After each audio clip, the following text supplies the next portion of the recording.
Canal del Congreso, el canal de la Unión, presenta.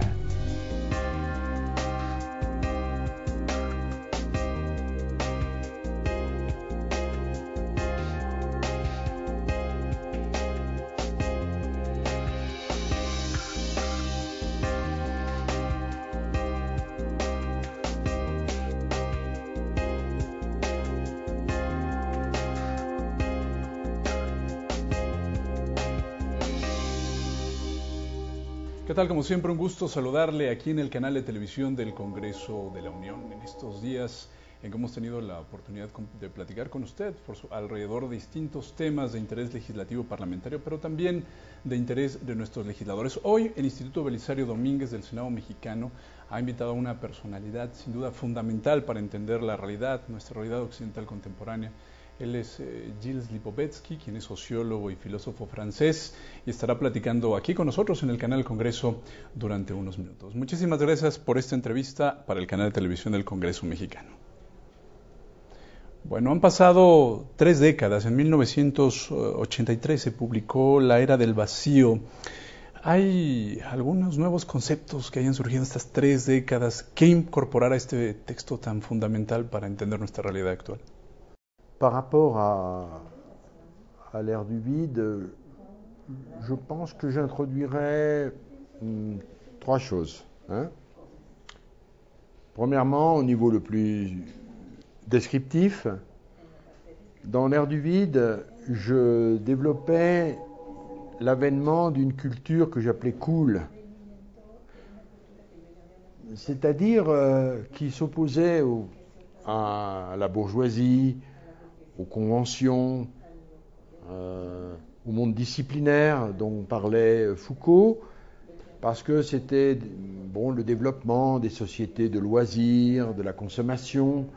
Alors je parlais d'une culture et d'un individu cool, plus relax, plus...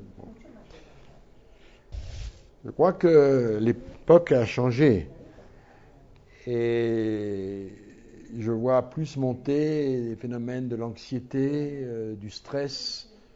La mondialisation accentue l'inquiétude des gens. L'esprit cool est toujours à la mode, mais le dedans des gens me paraît avec beaucoup de conflits, beaucoup d'inquiétudes pour l'avenir. Je pense donc, si vous voulez, que l'époque s'est durcie. C'est plus dur que lorsque j'écrivais au début des années 80. Au début des années 80, c'était loin, mais bon, mai 68 n'était pas, c'était encore dans les têtes, vous voyez, une époque de liberté, d'émancipation. On n'est plus une époque d'émancipation. Les femmes sont libres, le mot n'est plus... Et maintenant, les gens ont à conquérir leur place dans un monde de compétition, avec beaucoup d'inquiétudes sur le travail et aussi sur la santé. Tous ces problèmes-là, la compétition, la santé, ont beaucoup grossi. Alors, ça change le climat, en quelque sorte, par rapport à l'ère du vide. Le deuxième point que je pourrais signaler, c'est que c'est la montée du marché. Lorsque j'écrivais l'ère du vide, les mesures de Reagan et de Thatcher avaient commencé, mais je n'en ai pas tiré les conséquences, c'était le tout début. Or, je pense que par rapport aux années, du début des années 80, je suis sensible quand même à la montée en puissance de la marchandisation du monde, le sport, l'école, l'art. Ces mondes-là qui apparaissaient comme des petites îles protégées du marché. plus du tout protégé. C'est des art business, sport business, et un peu éducation business aussi. Donc, je vois que cet univers de la concurrence, du marché, s'est considérablement développé, et puis aussi, il s'est mondialisé. Dans les années 80, la Chine n'était pas entrée encore dans le monde du marché. Le mur de Berlin n'était pas tombé encore. Alors, avec tous ces phénomènes planétaires, la mondialisation, le marché est devenu planétaire, à part la Corée du Nord et puis un peu Cuba, mais pas pour longtemps. Donc, si vous voulez, c'est le marché qui a gagné. Et puis, peut-être, troisièmement, dans l'ère du vide, je parlais d'une ère, d'un individualisme post-moderne. Depuis, j'ai fait la critique du concept. Et je crois qu'il est préférable de parler d'une hyper-modernité, parce que, précisément, les éléments constitutifs de la modernité, le marché, la démocratie, l'individualisme, la technoscience, ce sont ces grandes forces qui sont devenues centrales. Rien ne leur résiste. Alors, on n'est pas postmoderne, on n'est pas après la modernité. Nous sommes dans la radicalisation de la modernité. Ce qui s'est produit, ce n'est pas une culture postmoderne, c'est que tous les limites qui freinaient l'individualisme sont tombées. Et donc on est dans une sorte d'hypertrophie, d'extrémisme dans cette logique-là. Et on le voit dans le marché, on le voit dans la science, avec les nanotechnologies, l'exploration de l'espace, les possibilités aujourd'hui, peut-être bientôt, en tout cas pour de toucher l'organisation génétique du vivant. On entre dans un âge où les constituants de la matière vont pouvoir être transformés avec les nanotechnologies. Alors, j'ai le sentiment qu'on est dans une ère d'hypertrophie, de radicalisation, et non pas post, c'est-à-dire après. Voilà un peu les quelques éléments qui me paraissent significatifs par rapport à l'époque de l'ère du vide. Hablemos del individuo. ¿Qué diferencia hay del ser humano actual al que veíamos en otros periodos de la historia? Dans l'individualisme moderne, il y avait beaucoup d'institutions, de normes qui freinaient la dynamique de l'autonomie personnelle. Par exemple, les grandes idéologies politiques. Les individus étaient reconnus, par exemple, libres, mais lorsque vous étiez au Parti communiste, vous deviez obéir à la ligne du parti. Au XXe siècle, l'Allemagne et la France sont parmi les grands pays de l'âge démocratique, mais ils ont cultivé le nationalisme en demandant aux individus de se sacrifier pour une cause collective. Et puis aussi, il y a un point essentiel, c'est la question des femmes. Parce que la révolution démocratique qui date du XVIIIe siècle a célébré l'égalité, mais c'était chez les hommes. Les femmes, non. Il faut attendre l'après-guerre, l'après-deuxième guerre mondiale, pour que les femmes votent en France, le pays des droits de l'homme. Alors, vous voyez, la révolution démocratique, elle a été très lente, très très lente. Les femmes elles allaient à l'école, Mais bon, l'idéal de la femme, c'était de rester à la maison, de s'occuper des enfants. Elle pouvait travailler tant qu'elle était jeune fille, mais après, la place de la femme, c'était à la maison. Le mariage était un idéal fondamental pour toutes les femmes. La vie sexuelle pour les femmes était extrêmement réglementée.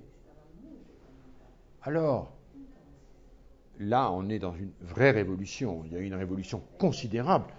Ce n'est pas un petit problème. C'est une personne sur deux est une femme. C'est un phénomène essentiel. Alors là, on voit très facilement ce qui a changé. Prenez tout ça, la vie professionnelle, la vie politique, la vie sexuelle, le contrôle de naissance, tout ça a été révolutionné fondamentalement. On voit bien qu'on est passé d'un individualisme très contrôlé à un individualisme beaucoup plus radical.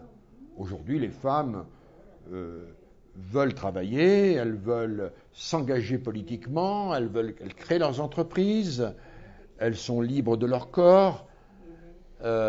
C'est pas une petite chose, c'est une révolution considérable, parce que ça veut dire que les femmes, à part quelques exceptions, mais dans la littérature ou dans l'art, étaient exclues de la création. Leur place était l'éducation des enfants. Aujourd'hui, non. Aujourd'hui, les femmes sont dans la recherche, elles travaillent, elles créent des entreprises. Elles sont comme des hommes, des acteurs de la richesse, de la création de valeur. Elles participent pleinement au progrès de l'intelligence et du progrès de la société. C'est un changement, je crois qu'on peut dire révolutionnaire. En sus planteamientos, a lo largo de sus distintos textos, encontramos una idea central. La política ha entrado en una era de lo espectacular, de cierta forma liquidando ideología, en áreas de buscar que el candidato sea un producto de mercadeo. ¿Cómo lo observa en estos días que vemos las campañas políticas en las distintas naciones? Alors, c'est pas très compliqué, mais il y a beaucoup d'aspects. Bon. Premièrement, oui, vous avez raison. Le monde politique est entré dans l'ère du spectaculaire, mais pas systématiquement. Angela Merkel, on ne peut pas dire que ce soit quand même de l'hyperspectacle. Hein, vous voyez ? Quand on voit les gouvernements espagnols, Rajoy aujourd'hui, Zapatero avant, on ne peut pas dire que c'était très glamour. Franchement. Hein? Bon. Mais il y a d'autres aspects, en effet. Alors, sur le marketing politique, alors là, comme en effet, depuis 30, 40 ans, peut-être un peu plus même, on voit que les hommes politiques sont encadrés maintenant par des gens de la communication. On leur change leurs lunettes, on leur change leur coiffure, la cravate. Bon, parce que l'image, aujourd'hui, les citoyens votent avec une image. C'est une image qu'ils voient. Alors, on peut dire aussi que la montée de ce marketing en politique est d'autant plus important que les hommes politiques ne font plus de grandes promesses. Il n'y a plus de grande idéologie pour... avant, il y avait d'abord des ennemis. Bon, c'était les communistes, il y avait des idéologies fortes. Aujourd'hui, tout le monde est démocrate. Le marché, bon, on critique, mais pas tout. Donc, c'est des nuances. Alors, évidemment, l'important c'est plus tellement le programme, parce que les programmes, les gens n'y croient pas, c'est l'image. Alors, on a confiance ou pas confiance.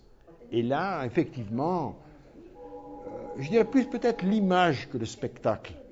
Il faut une image, par exemple, qui donne confiance, crédible, sympathique.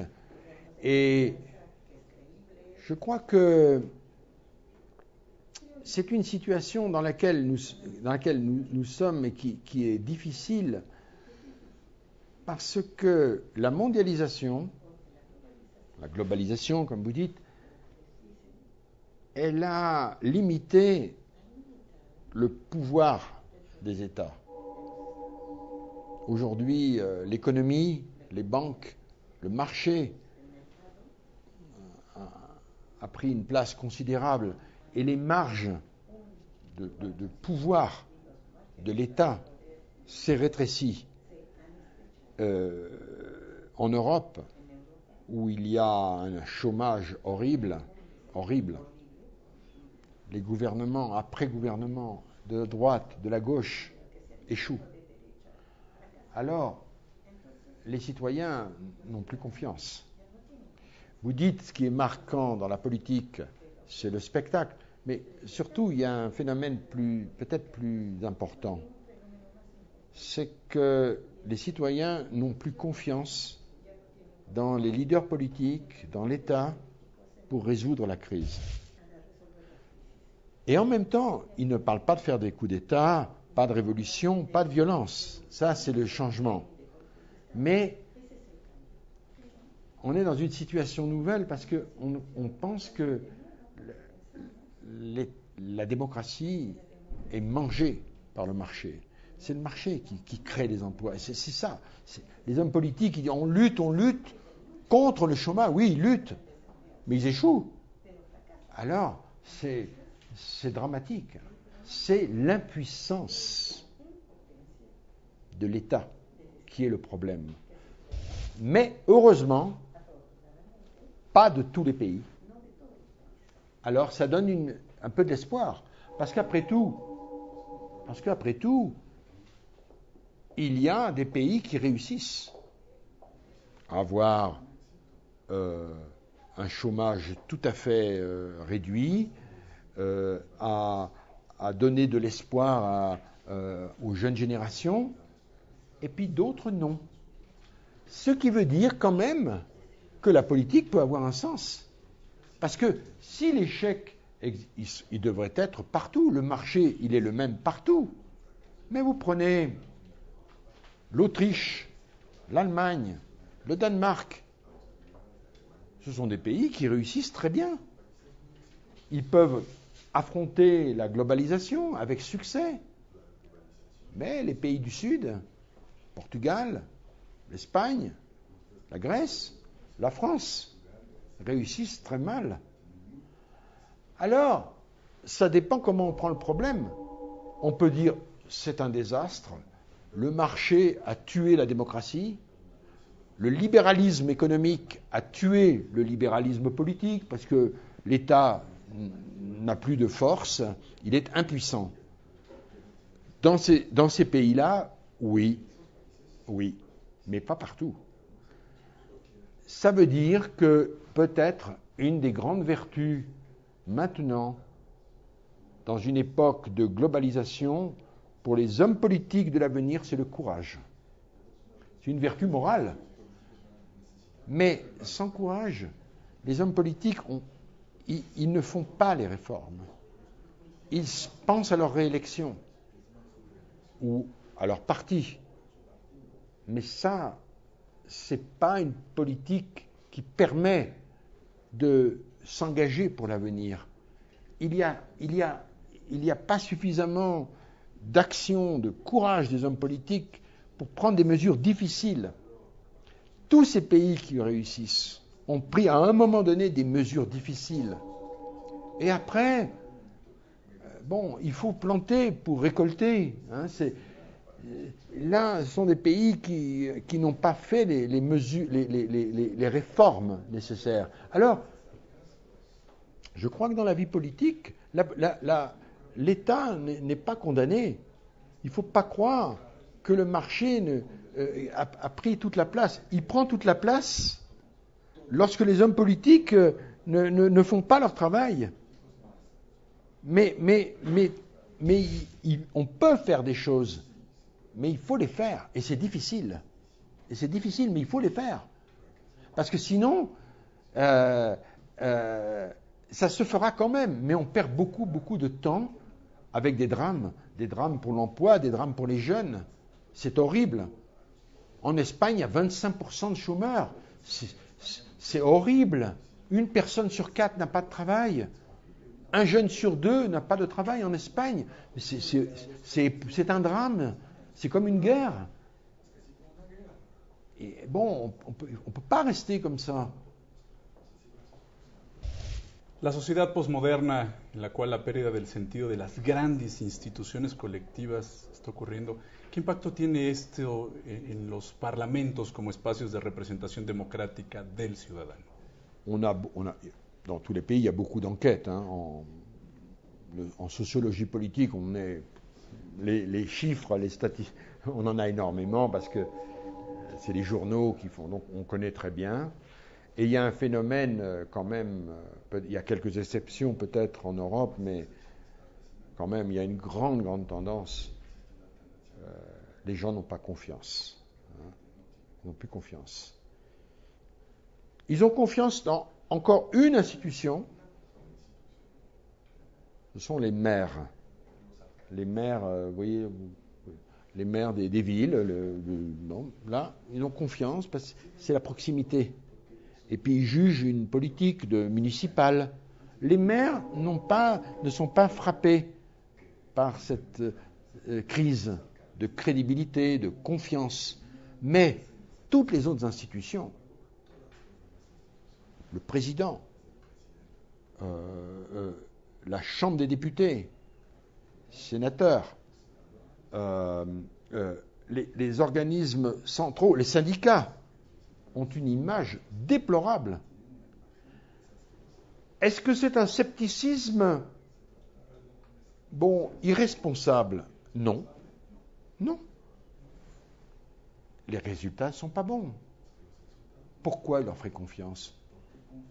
Écoutez, ça fait, pardon de prendre l'exemple français, ça fait plus de 30 ans que les hommes politiques annoncent des résultats. Le chômage, il augmente tout le temps. Sans être un génie, quand même, on se pose des questions. Il y a un problème quelque part. Pourquoi? Et pourquoi dans d'autres pays, ils n'ont pas ce même problème? C'est élémentaire, mais quand même, il y a... Bien sûr, c'est facile d'être sceptique, de dire les hommes politiques sont incapables, ils ne tiennent pas leurs promesses. Mais prenez le gouvernement français, il a un gouvernement de gauche, il est élu en disant, dans 1 an, le chômage va baisser. 2 ans après, le chômage augmente. C'est pas inintelligible de dire que les gens n'ont pas confiance. Il dit parce que ou bien ils ne sont pas honnêtes, ou bien ils sont incapables. Bon, dans les 2 cas, l'image est désastreuse. Alors, comme vous le savez, le danger de ça, c'est que ça a fait naître des partis, comme on dit, populistes, qui disent il faut tout balayer, la droite, la gauche, tout ça c'est pareil, et les élites ne valent rien, mais nous, on est purs, on va résoudre le problème. Bon, non.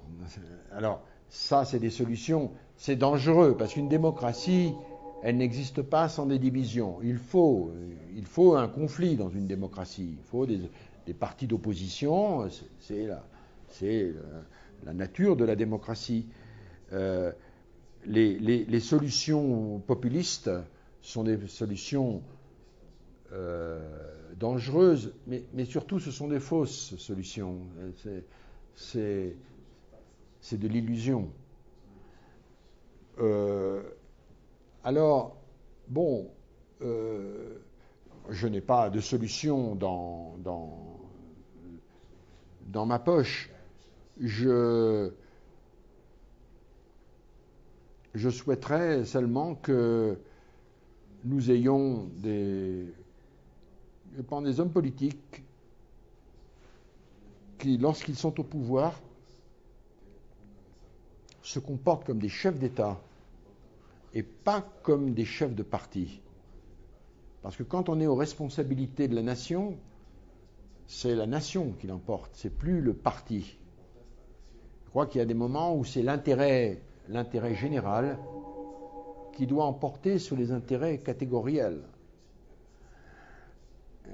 Je ne suis pas sûr que ce soit... On a des restes d'idéologie, d'incantation qui ne sont plus... qui ne sont plus à l'ordre du jour. Et c'est très grave, parce que je pense qu'il y a une responsabilité des hommes politiques qui n'est pas simplement de gérer, de faire progresser le pays, ça c'est une évidence, mais de faire évoluer l'opinion. Mais ça se fait, c'est lent ça. Il faut tenir des discours de vérité. Parce que c'est aussi la responsabilité des hommes politiques. Les gens, les individus voient leurs intérêts, ils voient leur vie personnelle, c'est comme ça. Mais si on leur tient toujours des discours faux, ils y croient, au moins un petit moment. Ou alors après, ils ne croient plus à rien. C'est des extrêmes. Moi, je suis pour un discours de vérité. Parce que le discours de vérité, petit à petit, ça fait évoluer les consciences. On ne peut pas demander aux gens d'accepter des sacrifices, d'accepter des changements, si on ne les a pas préparés. Il y a énormément de choses à faire évoluer dans nos sociétés. Et tout le monde a sa part de responsabilité, évidemment. Mais les hommes politiques aussi. Mais tenir un discours de vérité, c'est difficile, parce qu'on se coupe de son électorat. Moi, je pense que c'est catastrophique lorsque des hommes politiques n'ont plus aujourd'hui de grandes idéologies, mais ils continuent à avoir des politiques d'élus de régions. C'est pas à la hauteur de la mondialisation. Il y a des défis considérables pour l'humanité. Il faut s'élever à ces niveaux-là. Nos ha planteado en sus textos que vivimos en una sociedad donde el papel de la imagen se ha convertido en un ícono. Incorporar al Poder Legislativo, a los congresos, a esta dinámica, transmitiendo por televisión el trabajo de las y los legisladores en directo, ¿considera que pudiera ocasionar indiferencia ciudadana en lugar de interés al trabajo de los legisladores? Je n'ai pas de religion sur cette affaire. Je comprends, il y a deux valeurs opposées qui peuvent... d'un côté, il y a l'idéal de transparence, qui est un idéal démocratique. C'est très difficile d'être contre, parce que c'est nos valeurs. Donc, les principes, c'est la démocratie, c'est l'absence de secret. Et en même temps, comme vous le savez, le secret est nécessaire. Pour prendre quelques petits exemples, quand il y a des négociations, sans secret, on va à l'échec. Parce que les gens ont des intérêts, c'est compliqué. La transparence totale est un risque. Alors, parce qu'on pourrait pousser très loin, on pourrait après faire la transparence aussi du Conseil des ministres. On pourrait aller, en effet, pourquoi le Conseil des ministres, tout pourrait être public. On voit qu'il y a un moment, ça pose d'énormes problèmes. regardez l'affaire des révélations, c'est quand même mettre en avant les alertes qui ont violé le secret, hein, mais pour l'espionnage de la NSA. Mais ça, c'est une bonne chose, parce que quand même, c'est des pratiques inacceptables. Moi, ce que je crains effectivement, quand ça devient totalement transparent, c'est que là, on rejoue du spectacle. Parce que comme c'est transparent, les députés vont jouer leur rôle, parce qu'ils savent qu'ils sont vus. Et du coup, c'est peut-être pas très propice à... Alors, je ne suis pas un politologue, je n'ai pas de... Je vois simplement les contradictions qu'il peut y avoir. Je crois simplement, c'est vrai que il y a aujourd'hui une religion de la transparence. Mais la religion de la transparence, ce n'est pas bon. Il faut la transparence, mais comme tout absolu, ça ne va pas. Il y a un moment où il faut des limites aussi. Alors, il faut voir le contexte, il peut y avoir peut-être certaines séances qui sont transparentes, mais peut-être pas toutes. Vous voyez, on peut trouver quand même... C'est ça aussi la politique. La politique doit être pragmatique. Il y a des principes, donc pourquoi pas, il doit y avoir peut-être des séances au Parlement qui sont transparentes, mais je pense que c'est de la démagogie que de vouloir que tout soit transparent. Ça a beaucoup d'effets pervers. Hein. Bueno, finalmente, regresando a la primera parte de nuestra charla, sin querer construir cuestiones éticas o morales, ¿cómo deben ser considerados los cambios que el ser humano está viviendo en el principio de este tercer milenio? Sur les principes fondamentaux,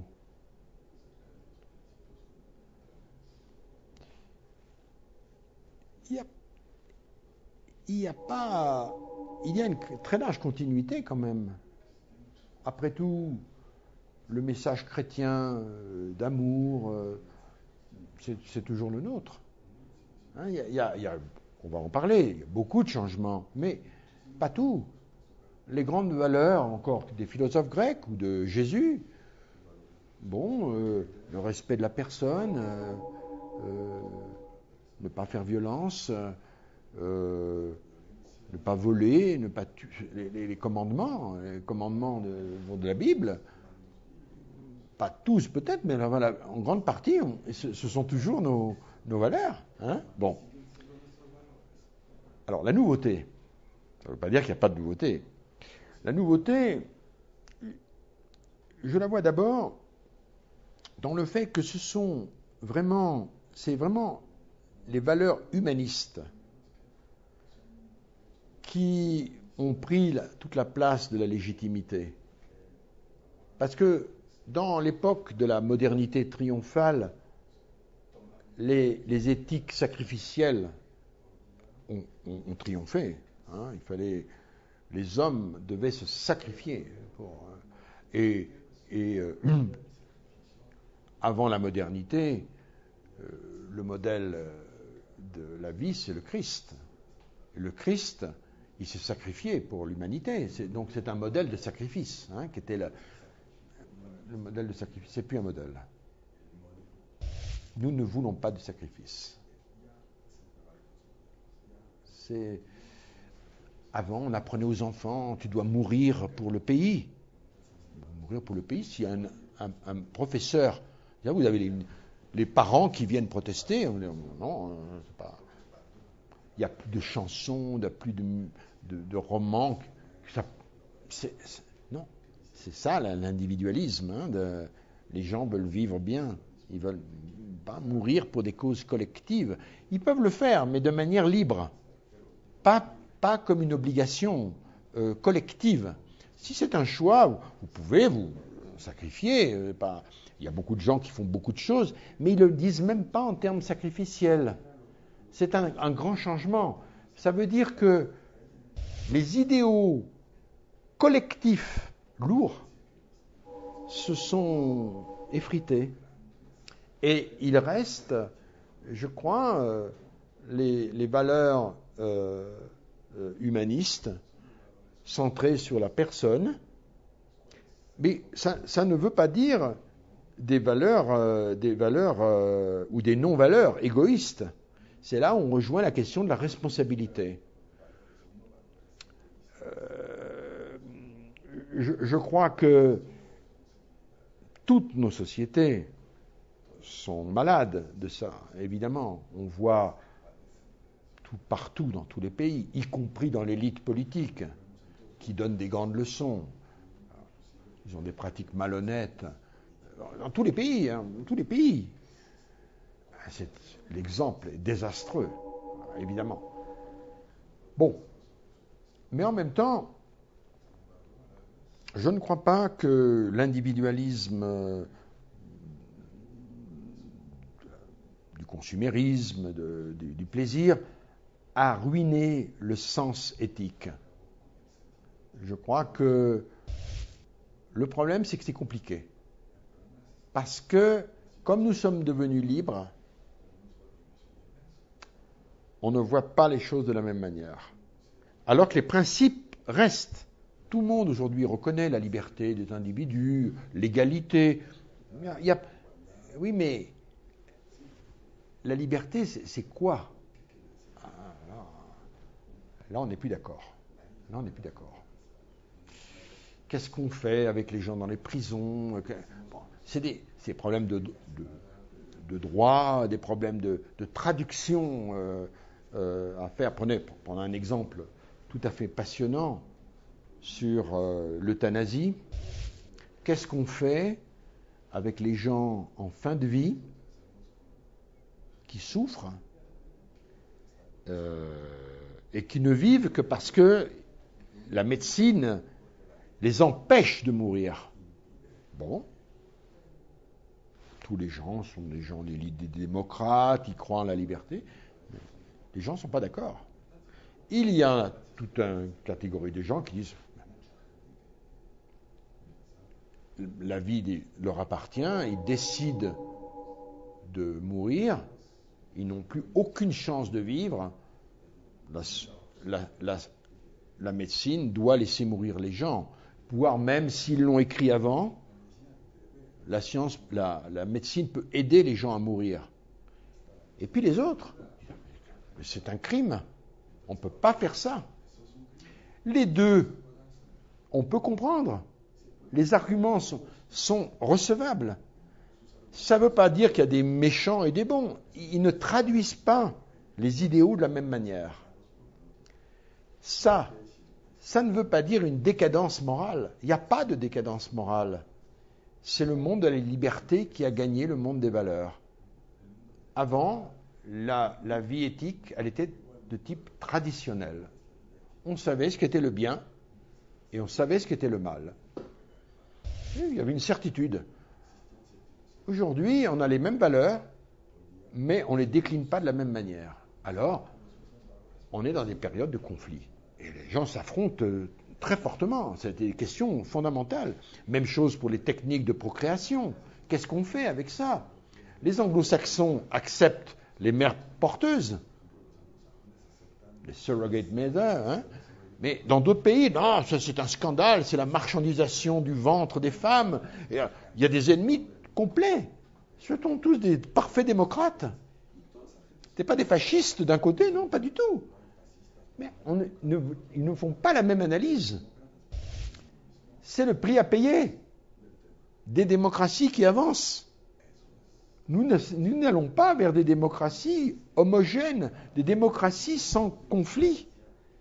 Mais c'est normal. La démocratie, c'est la vérité, elle n'est pas inscrite dans l'absolu. Avant, on pensait que la vérité, c'était Dieu. Et Dieu, c'était le Vatican, qui disait la vérité. Non, aujourd'hui, non. Les gens, non, discutent. Alors, ça pose énormément de problèmes. Les démocraties, c'est des démocraties de division, de conflits. Ce qu'il y a de positif, c'est qu'en général, ces conflits ne se traduisent pas par des affrontements de sang. Alors, le propre des démocraties, c'est de trouver, par le législateur, de trouver une solution. Ça ne peut pas satisfaire tout le monde, mais qui va dans le sens, non pas d'une confession religieuse, mais de l'intérêt général. Alors, c'est des choix, c'est des positions, mais c'est ça la responsabilité aujourd'hui de l'institution publique, des gouvernements, des législateurs. C'est très difficile, mais c'est le prix à payer des démocraties ouvertes. Je crois que ça pose des problèmes, mais ça ne doit pas conduire à une vision négative de notre monde. C'est le prix à payer de la liberté. Ce n'est pas la décadence. C'est le prix à payer de la démocratie. Queremos agradecerle mucho esta plática que ha tenido con el canal de televisión del Congreso Mexicano. Gracias. Muchas gracias. Un gusto. Gracias. Gracias. Y como siempre, muchas gracias a usted que está pendiente de estas pláticas que nuestros legisladores, con filósofos, sociólogos, politólogos han tenido aquí en el Senado mexicano. Continuaremos en el canal del Congreso, por supuesto, platicando con estas personas que están marcando sin duda el pensamiento contemporáneo y el debate político y también sociológico, filosófico de nuestros tiempos. Continúe con nosotros aquí en el canal de televisión del Congreso de la Unión. Hasta muy pronto.